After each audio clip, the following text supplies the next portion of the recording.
تمام شہری سے بھی اپیل کروں گا کہ اپنے بچوں کو کوشش کریں ایجوکیشن، اگر ایک بچہ حاصل کرے اس پر نظر بھی رکھیں، اس اسکول پہ نظر رکھیں کہ وہ کیا کر رہے ہیں، ہمارے بچوں کو سکھا رکھیں۔ یہ ہم نے ایک بچہ ہے، ایک بچی ہے، ایک بچی تعلیم حاصل کرتی ہے، وہ ماں بنتی ہے، اپنے بچوں کو وہ تربیت دیتی ہے، تعلیم دیتی ہے، وہ ٹریٹ کرتی ہے۔ اگر وہ کسی اچھے اسکول میں پڑھ گئی تو وہ اچھے طریقے سے ٹریٹ کر سکے گی، تربیت کر سکے گی۔ اس لیے ہم نے اس چیز پر کمپرومائز نہیں کرنا۔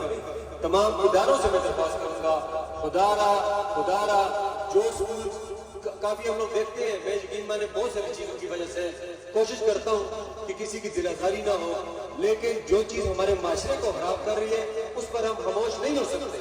اس لیے یہ اداروں کا کام ہے کہ چیک اینڈ بیلنس رکھیں کہ ادھر اپنے ایک بچے کی تربیت کیا کی جا رہی ہے، ہماری آئے کہ اس سے تہذیب ہماری متاثر تو نہیں ہو رہی، وہ مسلمان ہے اس کی مسلمانیت کو متاثر نہیں ہو رہی۔ یہ چیزیں ہم نے دیکھنی ہے۔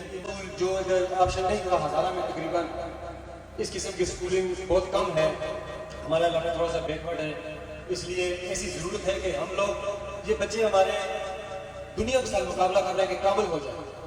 ہم نے وہ چیز نہیں کرنی کہ فارمیلٹی، جیسے ہم لوگ ایجوکیشن حاصل کرتے رہے ہیں لیکن زیادہ فارمیلٹیز پوری ہوتی رہی، ایجوکیشن کم، فارمیلٹیز زیادہ ہے۔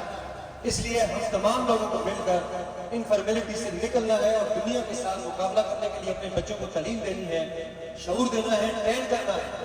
یہ بنیادی تعلیم ہے وہ تو ہونی چاہیے، یا جیسے اردو ہے اس پر فوکس کرنا چاہیے۔ یہ میں تمام اساتذہ سے بھی، اسکول انتظامیہ سے بھی اور جتنے اسکول ہیں مسئلہ درخواست کروں گا کہ ہمارے بچے کو اردو نہیں آتی، انہیں لکھنے نہیں آتی اور زیادہ تر بچے اس میں فیل ہو۔